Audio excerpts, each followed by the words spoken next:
have been at the Impact training over the last year and a half. And you will probably recall that we spent quite some time talking about a suite of information tools that were under development that are intended to support the humanitarian program cycle. So today we're going to talk about one of those tools, which is the Response Planning Module, RPM. So RPM aims to support two key processes in the HPC. The first is to develop a humanitarian response plan, and the second is to manage data on targets linked to that plan.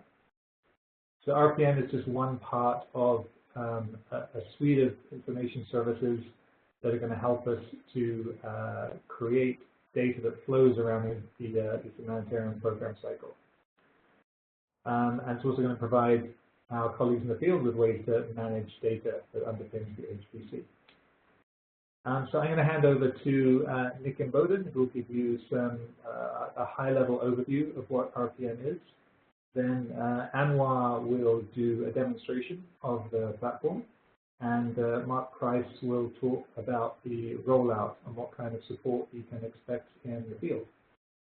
If you have any questions, please type them into the chat box in WebEx, and we'll use some time at the end of the session to address any of the questions you have. So with that, I'm going to hand over to Nick. Thank you so much, Craig. Hi, everyone. This is Nick. Thanks a lot for taking the time to join us today.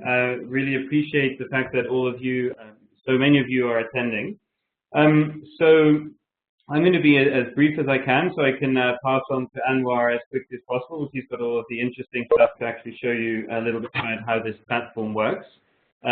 But I wanted to kick off just by reminding you, especially those who might not have been in the Impact training, what it is that we're trying to do. So, as you know, we've switched now to HPC from the old CAP process, sort of 3 or 4 years ago. Everyone's kind of getting used to how we do business now with our HNOs and our HRPs and our periodic monitoring. And the idea of these tools is basically to now really create some useful tools and services that especially enable you guys in the field to be able to manage the HPC workflow processes better. So the key aim that we're trying to achieve with these tools is to, first of all, lighten the load so that you can do what you're already doing, but to do it more efficiently and more easily. And secondly, for us to really be able to reuse some of this data, so we don't end up having it locked up in Excel spreadsheets that we have to email around, and that we can start really linking this data up, not just to do a better sort of analysis when we're producing our dashboards and our other types of products, but also to start connecting this kind of data to the data in other systems that some of our cluster colleagues are working on. So I'm just going to show you 1 or 2 quick slides.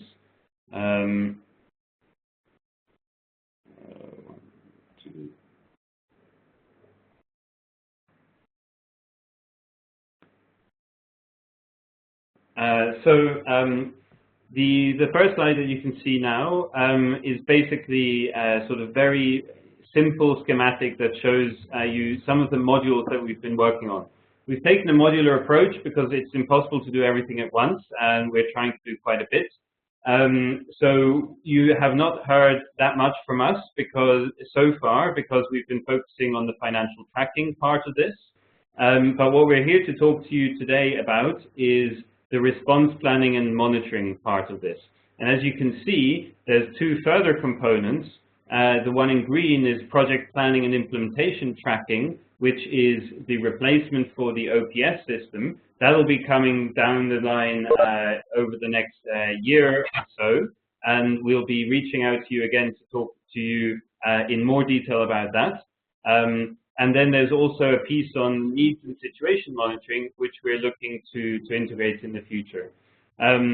So this is the different modules, but actually what we're talking about is one integrated platform.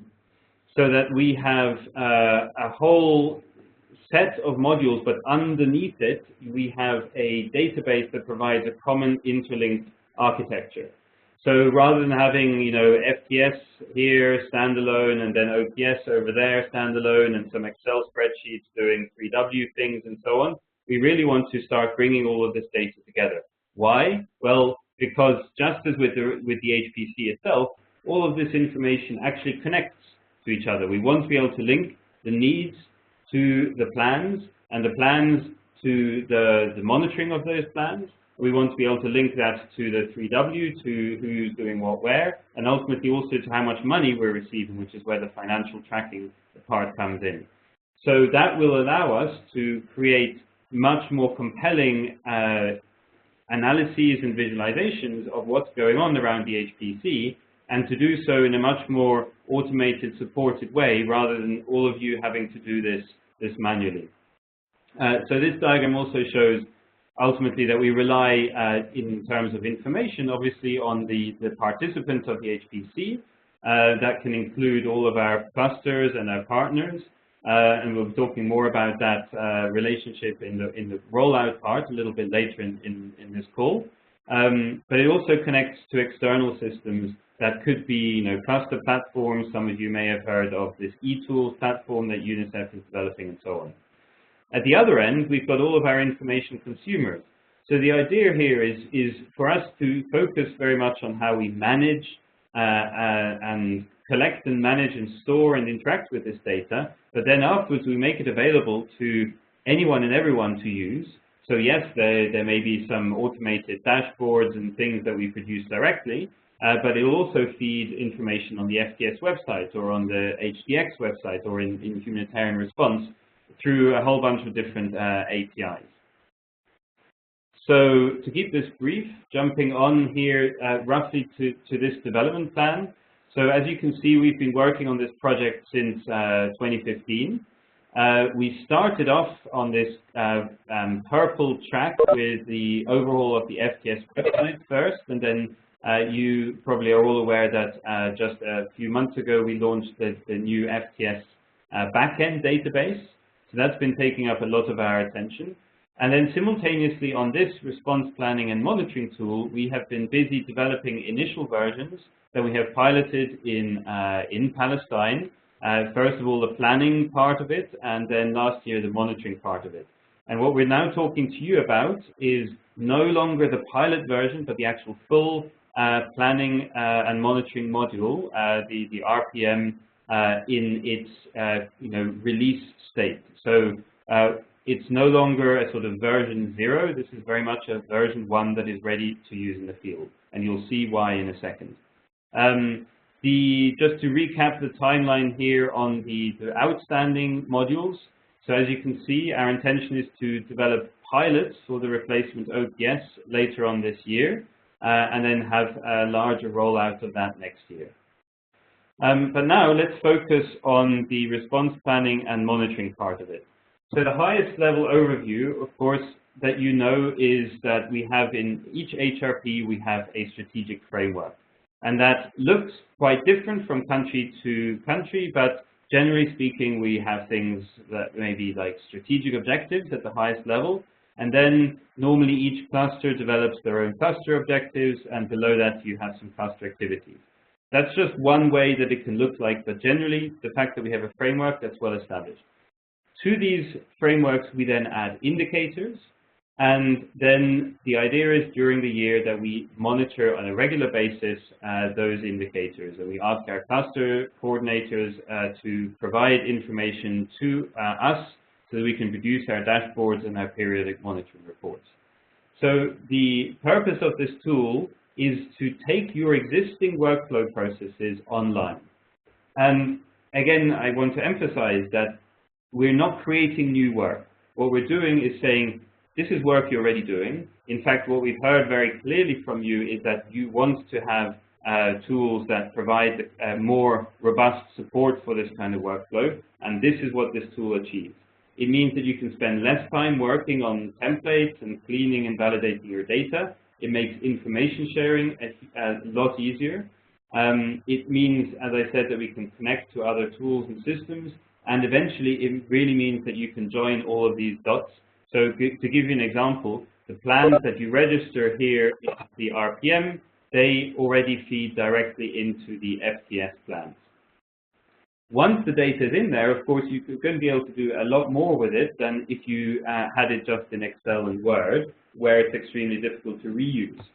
So here, our aim is eventually to have people see the HRP not as a single document that you produce once a year, but as a living, breathing tool that constantly changes as information comes in from the field, so that people actually understand much more about how the plan is evolving.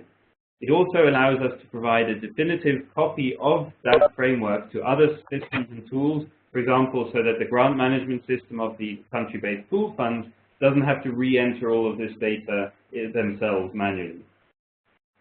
There is a larger aim here, of course, that we're generally wanting to try and improve transparency across everything we do. So this allows us to publish the information more easily. For example, many of you have seen some of these microsites that some plans have created. Well, this tool will allow us to be able to do that for all countries. And it will allow better analysis and ultimately, we hope, better decision making. The final point is that we want to try and standardize what we're doing so that we don't have different tools and services being used in every different country, not just because that makes all of your lives harder, it also makes it much harder for us to quickly adapt to a new situation. For example, we have a sudden onset emergency, we deploy various people, much easier if we have standard tools that are predictable and easily understood that everyone can hit the ground running with. So there's a lot more that this will help us do, but that in a nutshell is why this tool is so important. Let me just quickly check the chat.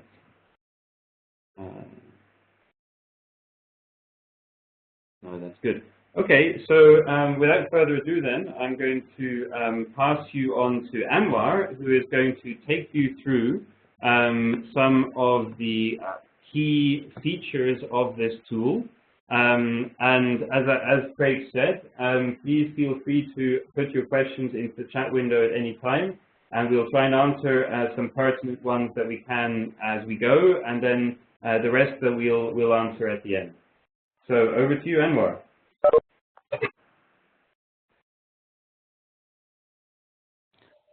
Hello, everybody. This is Anwar. Glad to see all of you participating. So I'm just going to share my screen and just take you through the platform itself and just highlight some of the key things that we've been trying to do here with respect to the RPM platform. So first thing I would like to mention here is, what the role of the platform itself is. So most of us have worked in the field, and we realize that there are different sets of challenges.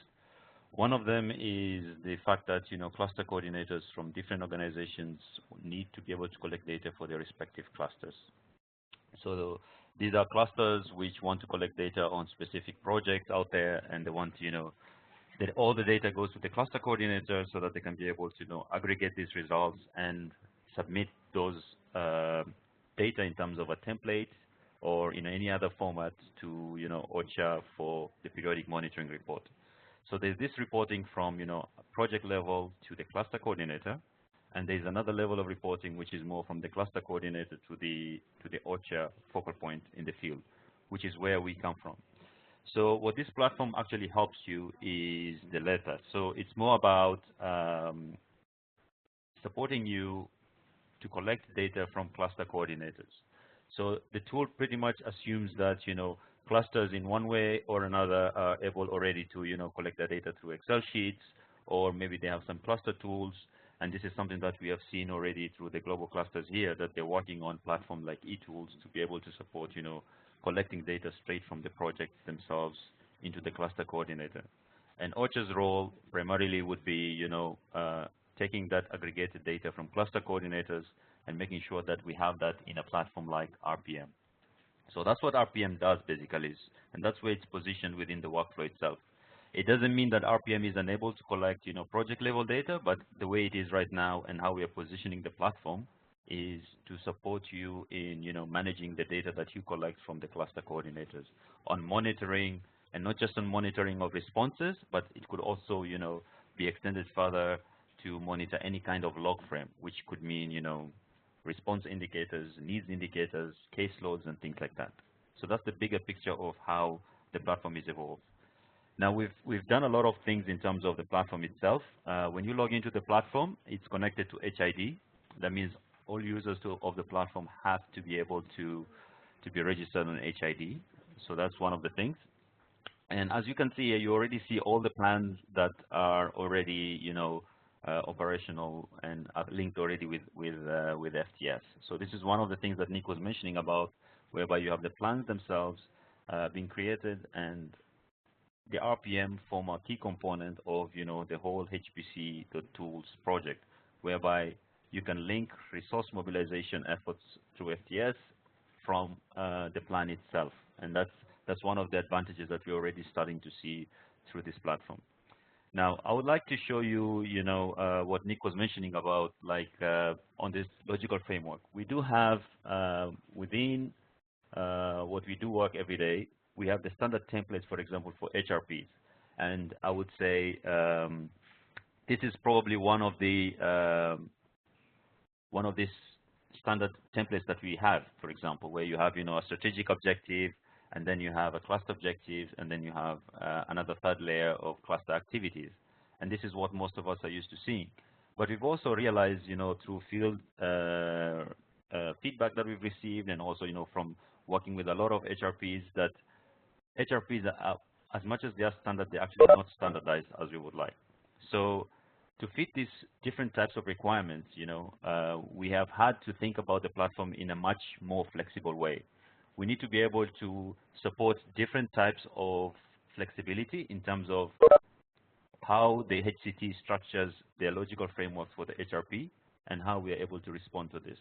So this, for example, is an example of a similar kind of structure, but it's missing cluster objective. This is something that potentially is used right now with the OPT, for example, where you have strategic objectives and then you have the cluster activities directly. So for us to be able to do this, we have come up with something more of a strategic framework. So what we've done is we have made the user interface a little bit adaptable. And what we do is we have come up with something of a JSON model that allows us to sort of shape the blueprint of what exactly clusters or users for the specific country will need. Which means that, if you do want to have different levels for the strategic framework, we're able to provide you with that. We're able to provide you with different kind of combinations. For instance, if you want to have, each indicator, each activity have 2 indicators instead of 3. If you would like, for example, to be able to validate and do a number of things, we should be able to do that through this structure. So this is one of the obvious and added benefits of the platform itself, allowing you to have this flexibility in terms of the platform. Now, I'd like to take you through the some of the features here. If I can get away with the sharing screen. Yeah, great.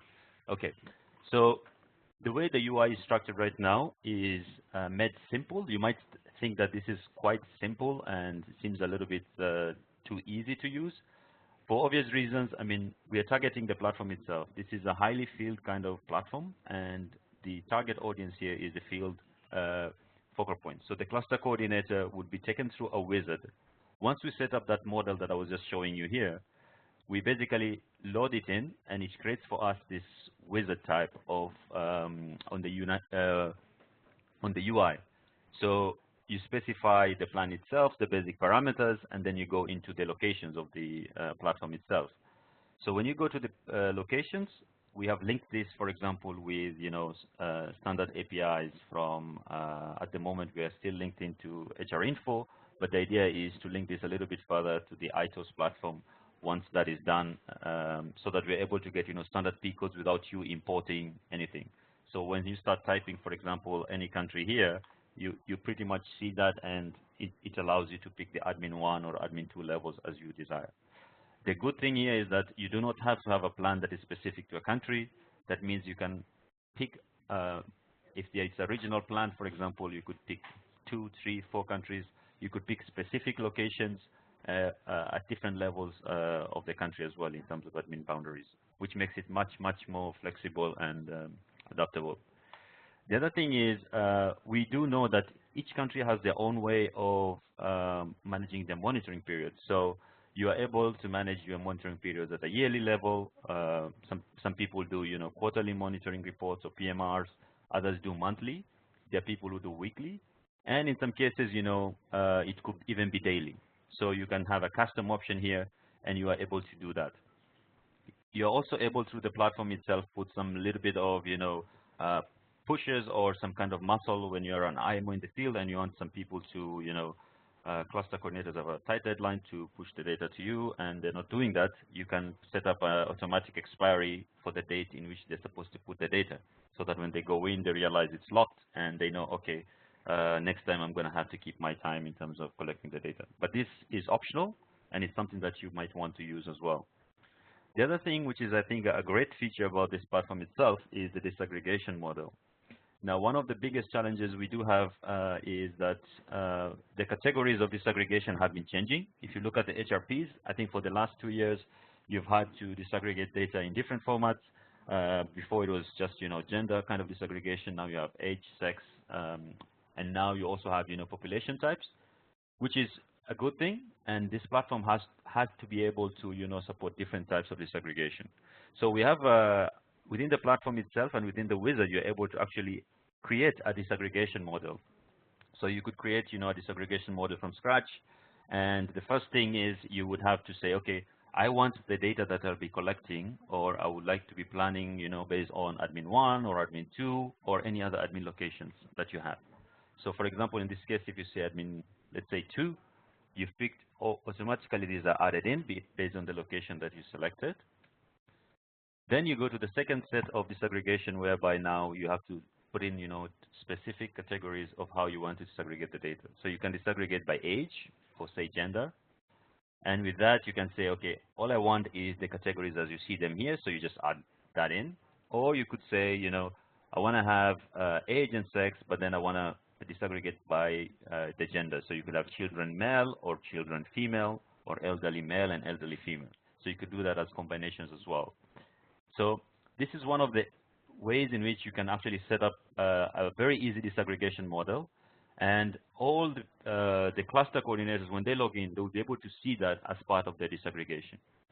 Now, in some cases or country contexts, you are able to, provide standards for this, whereby you can say, okay, I'm going to do one model here, and I don't want anybody to use any other model. But in some cases, people think, okay, each cluster should have their own model, it should be flexible and things like that. So the tool offers that flexibility to you.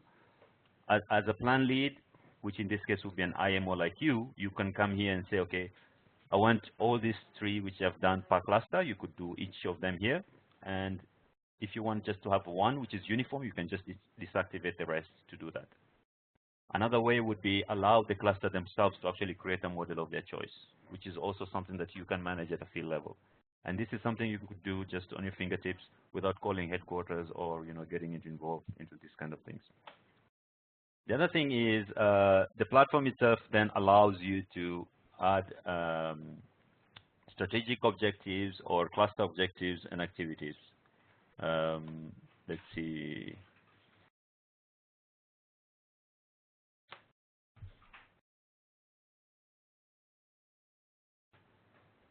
One of those things that keep happening when you do a demo, I guess.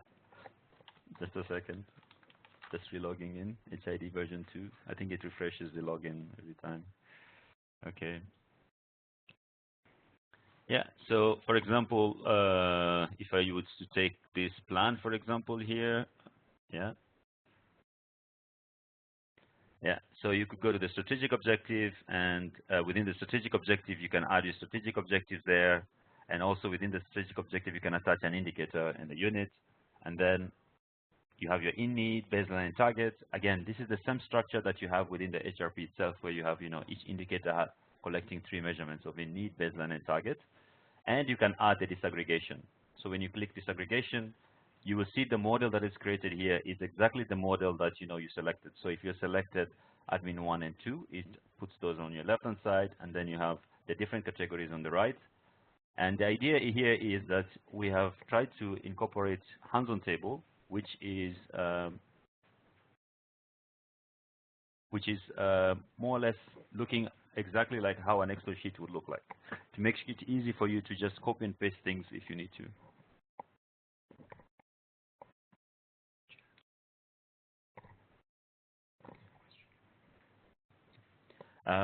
Yeah, so that's the part on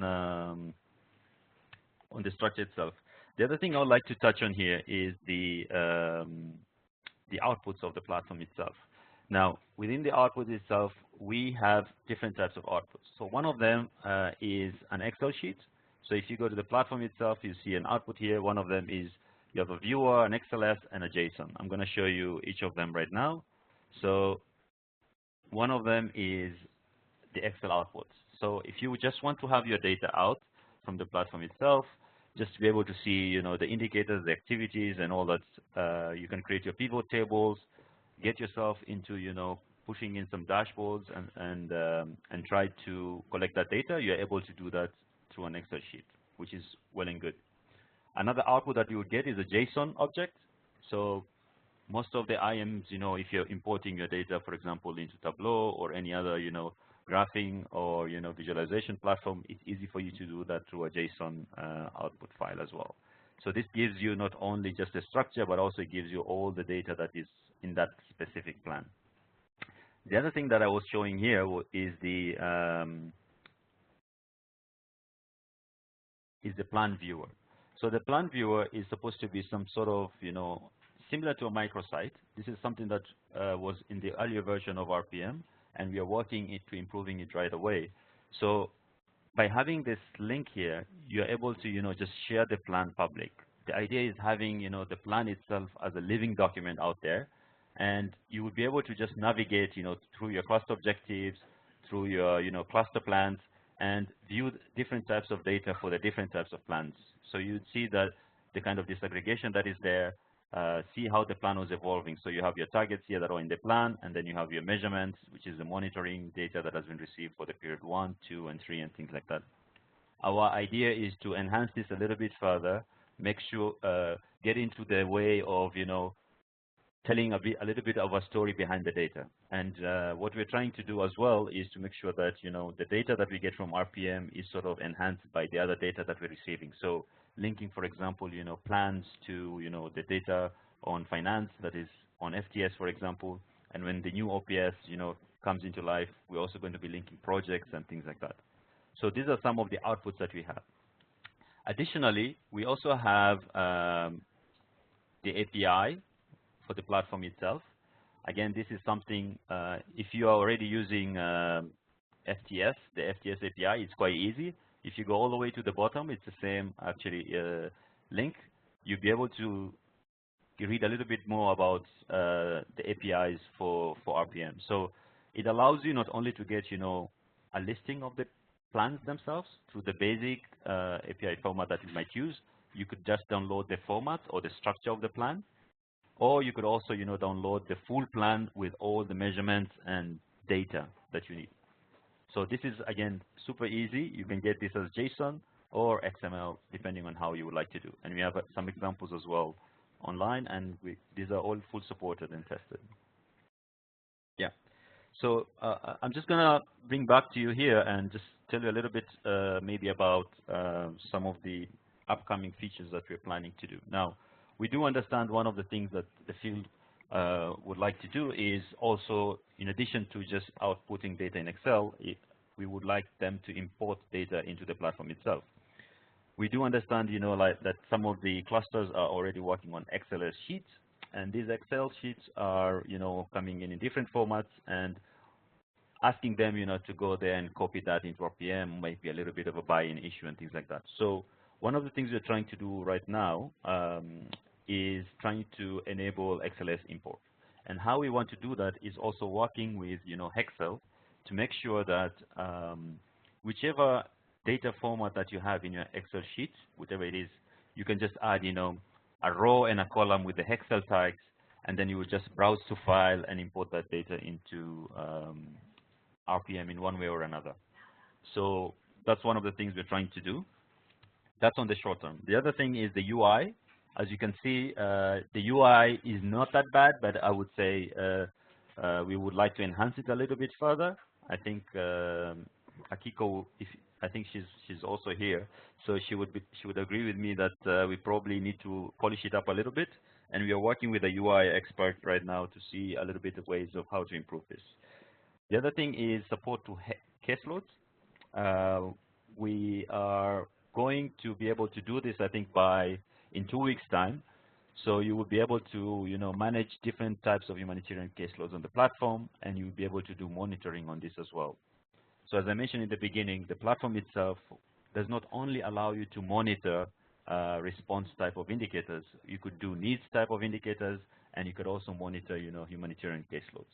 So these are things that we know are gaps that we are filling out there, and there's already a lot of platforms and tools that are being used by field officers, and people are struggling to get this going. So this is on the short-term part of it. Now, the vision, going forward would be more and more as FTS becomes stronger and RPM grows up and many people adopt RPM, try to link plans on RPM with FTS data, and also down to the end of this year when the new OPS or the old OPS is still there, see ways in which we can now link, activities or frameworks from RPM with projects in OPS as well. And somehow trying to create a story of the data that we have and not necessarily, use, Excel sheets and try to export things like that. So ideally, you would be able to get some kind of standardized templates out there where you can, pick some specific things that you would like to see in a dashboard, and then you'll be able to get that going from RPM. So in a nutshell, that's more or less about the platform itself. I also like to touch a little bit about your role as an IMO in terms of the platform itself. So what will be required of you if you were to adopt this platform, for example?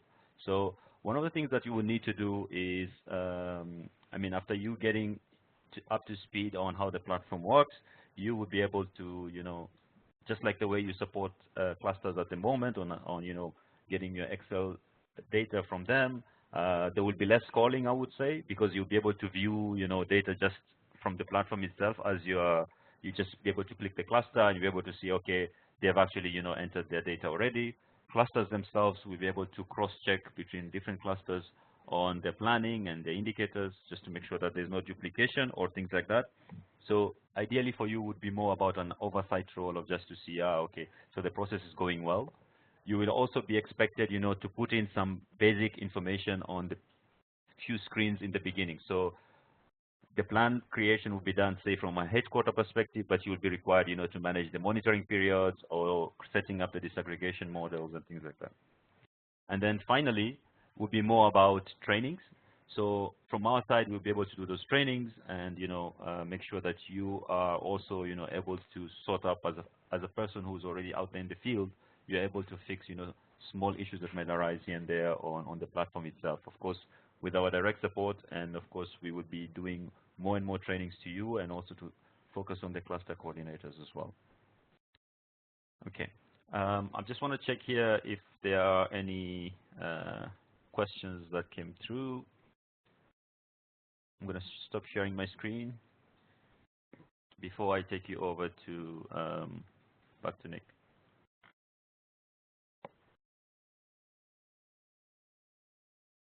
Okay, Nick, over to you. I cannot see the questions here. I don't think there's anything that that has been pushed to my side. Nick? Thank you very much, Anwar. So I'm not seeing many questions yet.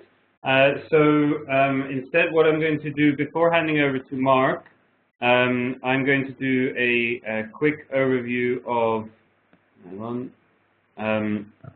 of our management plan and touch very briefly on the rollout. So what we're doing right now is talking to you guys as sort of, you know, the technical gurus in the field who are also going to be the main sort of users or supporters of this kind of a tool, to get you hopefully excited and involved about this, and hopefully also raring to go in terms of actually getting this tool in use in your particular context. But that's not the only thing we're doing. We're also talking at the higher level to other people in HQ, in CRD, and in the regional offices, and we'll be talking to your heads of office about this as well. And eventually, you know, we'd also like you to discuss this with your colleagues, especially the HPC focal points, so that we can start really building momentum behind this tool. We're also talking a lot to our cluster colleagues at the global level here, so that they're aware of what's coming and why we're doing this and how this fits in with their work. And then we'll be working together with you guys in the field to bring this to the clusters in the field and the cluster coordinators, who are obviously going to be also very important to making this a success. So all of this is going on at the moment, but in many ways you are our key and most important audience. Now, in terms of rollout, our intention is to have this tool eventually used everywhere in the world, so that all OCHA offices and all HRPs use this tool. That's the end goal, but we realize that getting there, we have to be very careful, and we have to go at the right pace and with the right level of support and training, and to make sure we have all the necessary pieces in place. That doesn't just mean capacity, it also means the right political buy-in and support from everyone. So we'll be working with you, and Mark will be talking to you about this in a second, individually, to work out what's best for each context. And that may mean that some of you, will adopt it sooner and others will adopt it later. Generally speaking, what we'd like to do is have as many of you as possible to consider adopting it now during 2017 for the monitoring that you are currently doing. And for those of you who are, for that's too early, then we would like to ensure that everyone is using it for the 2018 process, even if they haven't used it for the 2017 monitoring. So there's obviously advantages to early adoption. That means that we can provide more support, but it also means that you guys can have more say and more involvement, and your feedback will go directly into improving the platform. But even for those adopting it later on, what we're committed to is ensuring that we continuously develop this platform, so that it may be great now, but we want to make sure it's still great in a year or 2 years' time, even if the needs of our users, you guys and others, has changed quite a bit. So it's going to be an iterative process, and that always means that we want to be able to hear from and incorporate the feedback that we're getting from the field. So with that having been said, I would like to hand over to Mark. Now, Mark was heavily involved in the Palestine piloting that we were doing over the last year and a half. I can tell you a little bit more about that, and a little bit more about the type of support that we can guarantee for you guys in the field. Over to you, Mark. Hi. First of all, can you confirm for me that you can hear me, Nick? Because when I was trying to speak just a moment ago, you couldn't. Yep, much better. I can hear you. Okay, good. So by fixing the microphone, I've destroyed the audio. I can't actually hear you, but that's all right. Talk a little bit about the pilot that we ran here in PT, actually over a year and a half, and then we'll talk about what we have in mind in terms of supporting countries want to roll out RPM early, which is to say around about mid-year. Nick mentioned just now that some countries, in all likelihood, we will only join at the end of the year for next year, whereas some, this is very much based on your interest and capacity, will be able to join a bit earlier. But first of all, let's just talk a little bit about the pilot which we ran in Palestine. So we started talking to them around about July, August of 2015 to support their 2016 planning and 2016 HRP monitoring. And our very initial software development kicked off in August 2015, and we had a very rough pilot in October of 2016, which is a time for Palestine and join our HRP workshop, meet with and charm all clusters and get the OPT 2016 plan on the platform collaboratively with some clusters entering their own objectives and indicators, myself doing the others, all in the last kind of October, November time, year before last. We then had our development team focus on developing monitoring functionality, and that was delivered just in time, rough format in time for first quarter data collection. And then I worked with all of their 6 clusters, Jerusalem, Ramallah, and Gaza, to understand their needs and help them get their data into the platform. And for me, it was extremely eye-opening to see how the quality of data, and especially the level of disaggregation between different clusters, varied completely. Anwar spoke a little bit just now about how you could define disaggregation. The reason that that's vitally important,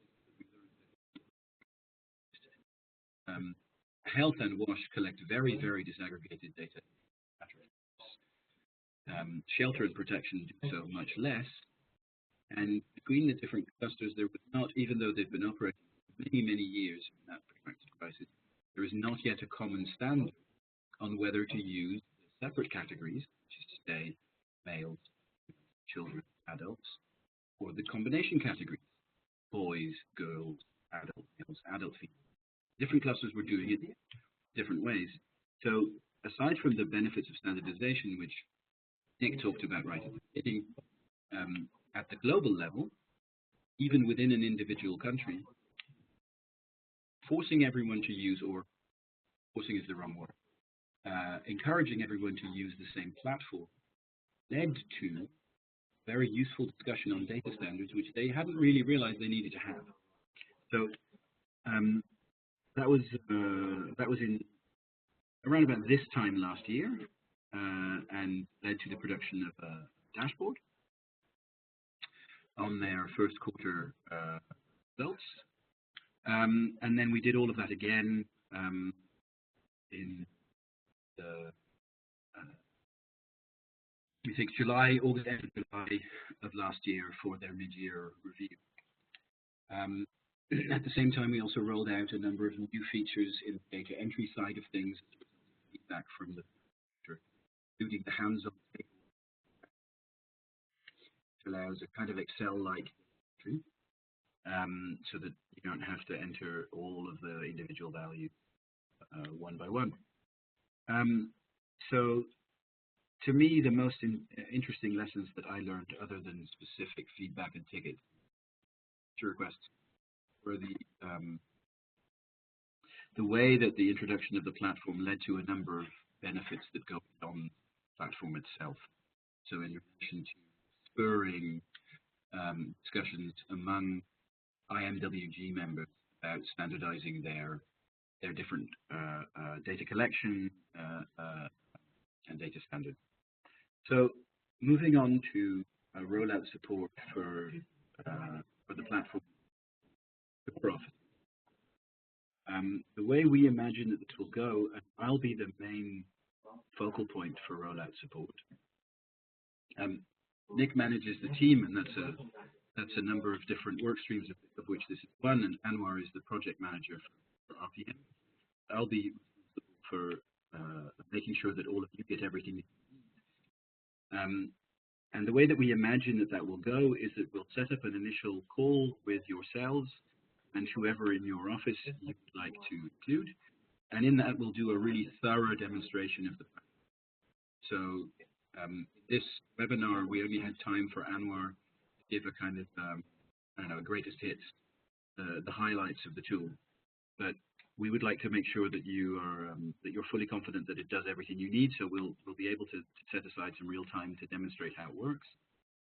And we'll also, when we do that, give you access to our demo server, where you can create plans, move things around, see how it works.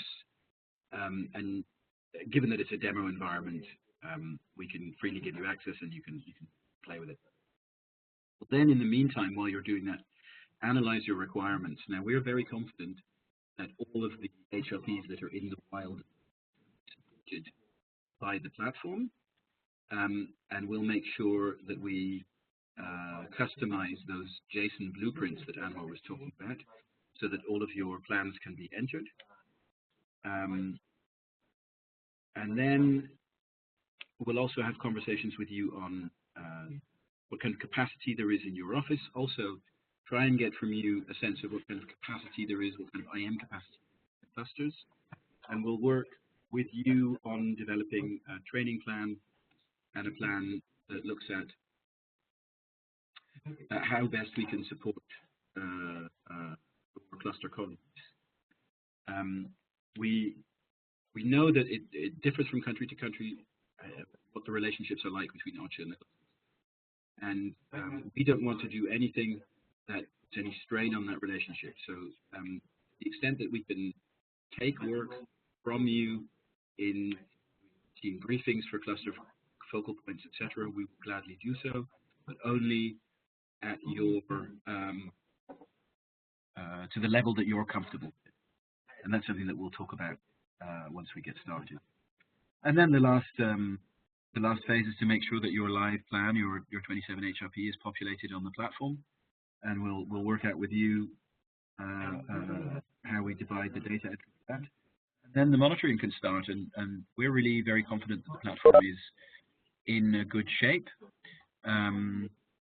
Anwar and Nick have both mentioned already that this is no longer a pilot, that we are launching the first version of the tool. Now, given that some of you will not be in a position in any case to join until the end of the year, when everyone, we imagine, will be implementing it, this is really an opportunity for those of you who can fit it in to do it sooner, or for those who see a particular benefit in doing it sooner, because obviously if a smaller number of country offices are rolling out, that means that we have simply more hours in the day to support each of you. So those of you who can join from the second quarter onwards, and we'll make sure that we prepare for that, can expect probably a slightly more bespoke support experience in terms of whether we'll be in a position to do any on-site support. I don't know. I know that we would very much like to. Everybody knows what our budget situation is in OCHA at the moment. So that's something that we'll have to investigate. I'm just going to scroll back through the chat for a moment to see whether there are any questions that I should handle. I think it looks like Anwar has it covered. Yeah.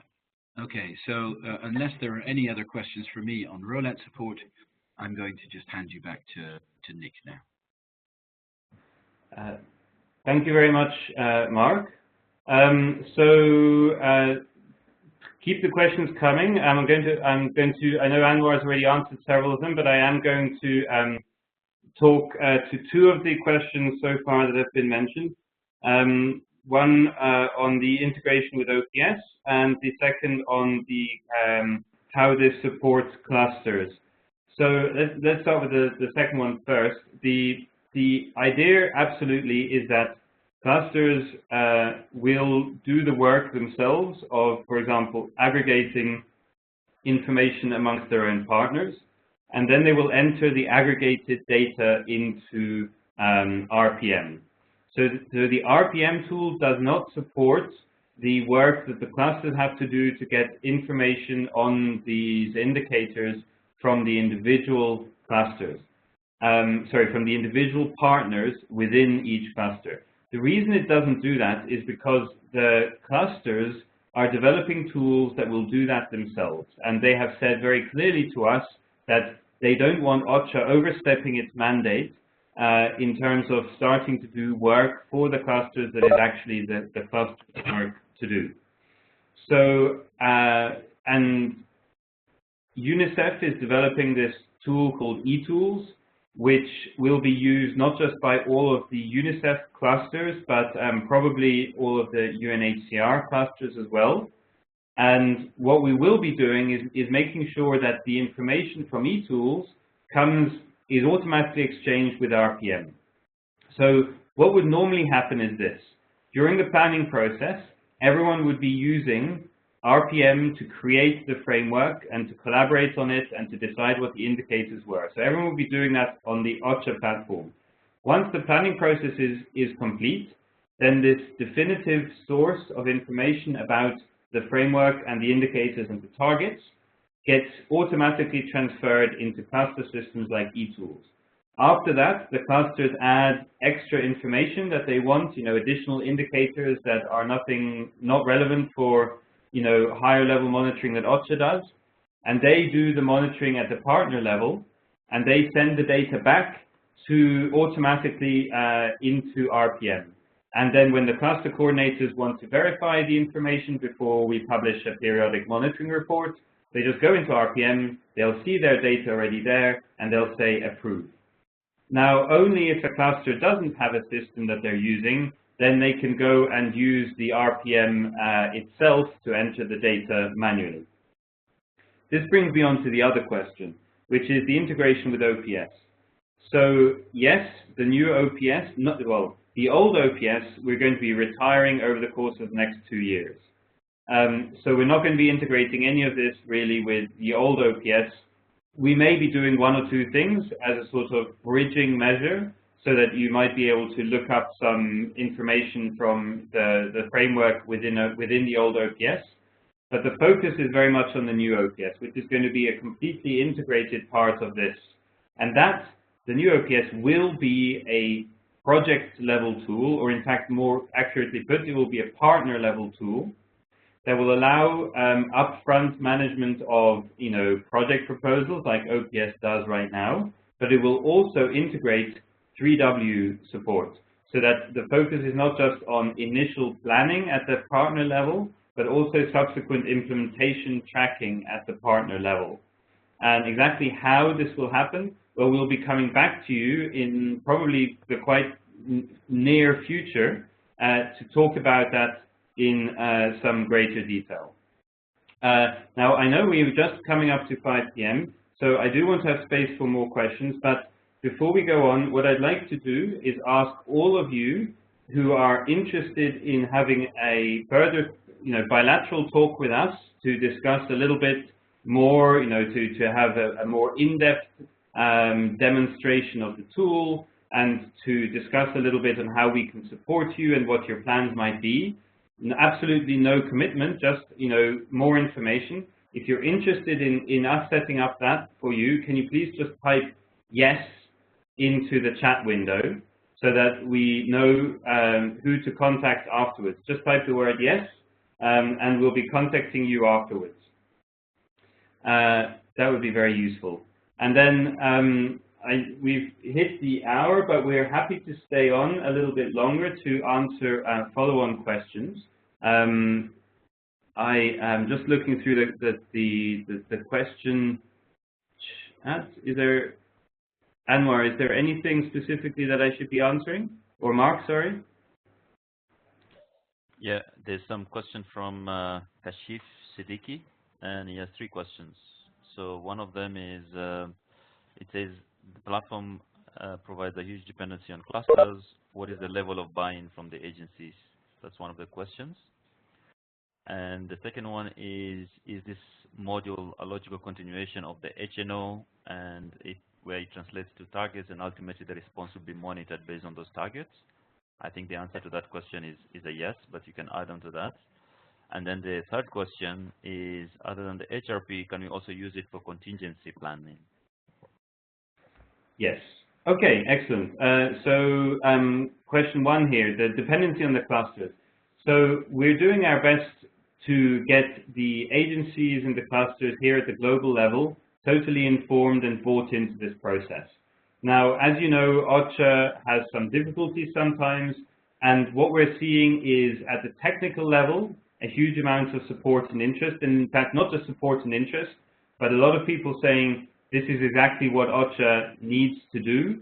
They should have been doing it earlier, and we're very glad that this is happening, and we want to make sure that the systems that we're developing speak to those systems. So we're already working together to make sure that this all fits together perfectly, and the more we can do that, the more buy-in we're going to get from the clusters, not just at the technical level, but also because we can demonstrate that we're doing things in the right way.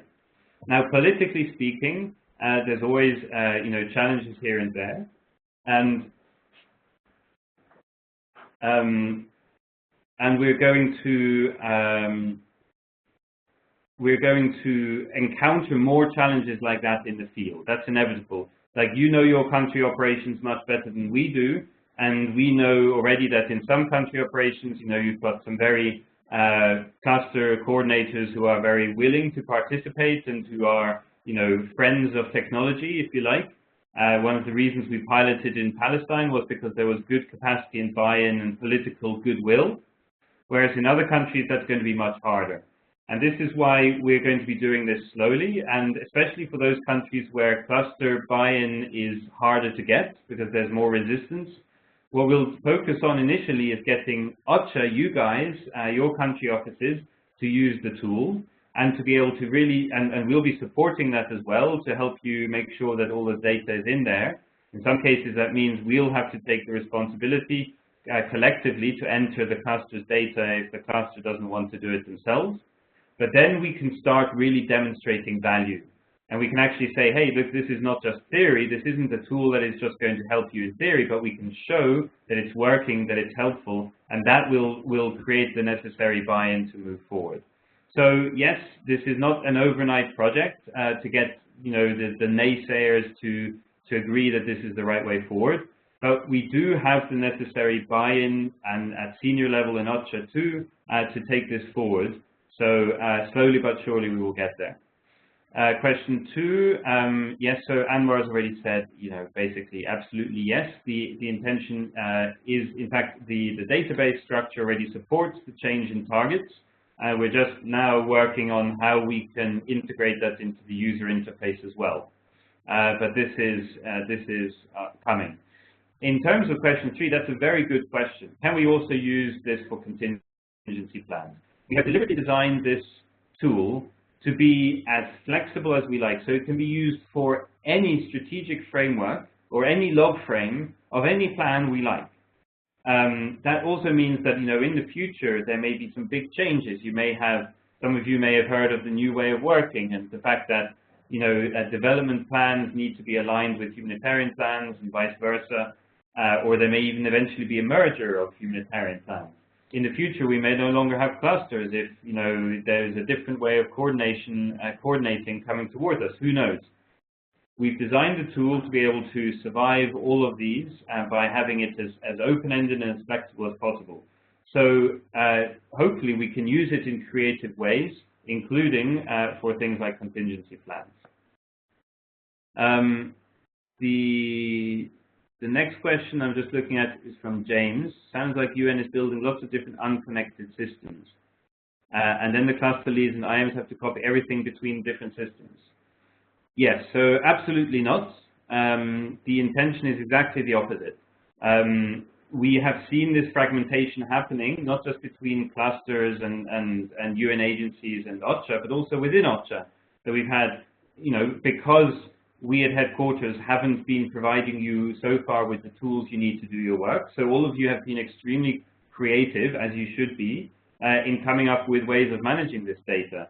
But that has led to a situation where we've got lots and lots of different tools, all of them adapted to a specific context, none of them easily movable from one country to the next because they are very context specific. and all of them have different strengths and weaknesses. What we've tried to do here is to, first of all, learn from all of these tools, because I always say to everyone, innovation in OCHA doesn't come from headquarters, it comes from you guys in the field. We're here to do the heavy lifting behind it, to try and build on those innovations, to do scalable solutions that we can actually roll out and support consistently across all operations, so that we've also, the big capacity countries that may be cutting edge, but we don't want to leave behind the smaller capacity countries where you don't have the same kind of IM capacity or support.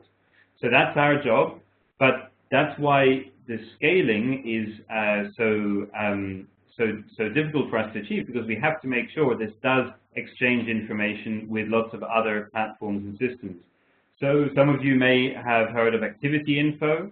So we're looking into possibly having activity info information feed into RPM. The e-tools is a good example. Those of you in the Sahel will have been using the ORS system. The ORS system, first of all, has had a massive impact on how we've designed RPM. In many ways, the ORS has acted as an extended pilot of what we're trying to do here. And it serves as a good way of showing how we can integrate these different platforms together.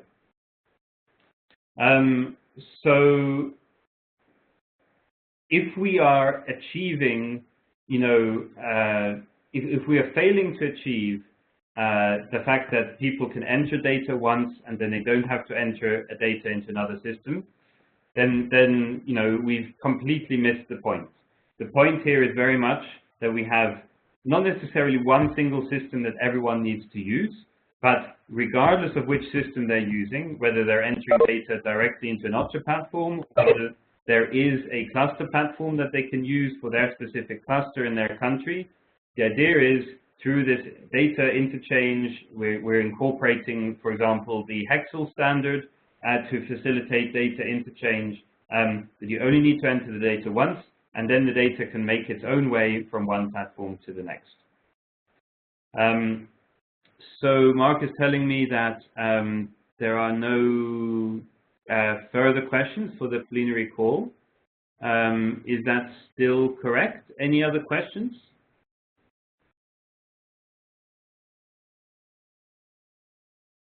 No? Okay, so just to remind everyone who wants us to contact them afterwards, written in yes into the chat window. That will be very helpful. As I said, no commitment at all. It's simply for us to be able to touch base with you afterwards to give you a little bit more information, give you a more in-depth demo, and to talk a little bit about what you're doing in your countries. So that's always very useful for us to be able to do. And otherwise, we're happy for, we're always available for you guys to contact us at any moment. I think all of you have our contact details.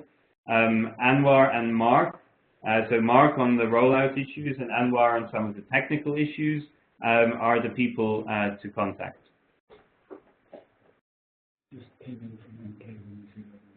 Ah, excellent. Okay, we've got one more question from NK. Is there any aggregation model where you can remove the intercluster overlap beneficiaries? So Anwar, can you take that?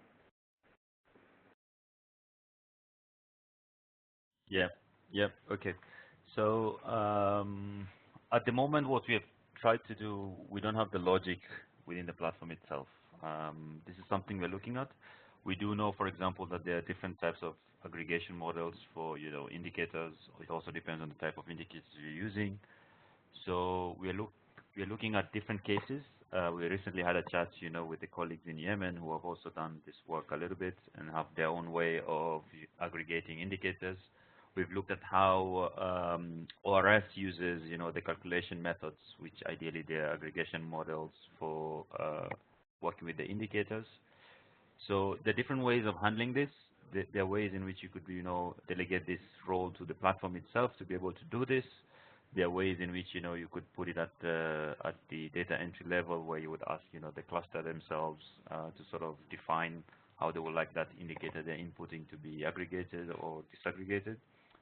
But we just haven't done it because we need to figure out a way that is, you know, flexible enough to fit, you know, different requirements for different offices. So if you're already doing this within your country, NK, I think it would be great for you to share with us, you know, the Excel sheet or how you're doing it, just for us to also include that as we are, you know, speccing this out. But this is something definitely we know it's fundamental to, you know, the overall design of the platform. So what the first things we started doing is working on the data collection, making sure that, you know, data can be collected easily. The other thing was, you know, going into the output stage where we can give you, you know, a little bit of output on the data. And the third part is more looking at, you know, how we can, you know, aggregate this information, also allow a little bit more visuals and things like that. So, yeah, so it's not yet done, but it's something that we are planning to do this, of course, in the next few, if not very few months. Back to Nick. Okay, thanks. Any final questions? No? I don't see any additional questions in the chat. Okay, so thanks very much for attending. I'm just going to hand you guys back over to Craig for final word. Great, thanks, thanks Nick. Thanks also to Anwar and Mark for running us through RPM, and to everybody for logging on. For me, it's very exciting to see these tools come online. We've been lamenting our dependency on ad hoc tools for quite a while now, for everything from planning to the 3W and many in between. So it's fantastic to see some of these tools both under development and coming online, and we're really looking forward to including them in upcoming impact trainings. So thanks to everyone for joining, and I understand that the session will be put up on YouTube. So if any of your colleagues missed it, you'll be able to refer them to that. So that's it for me.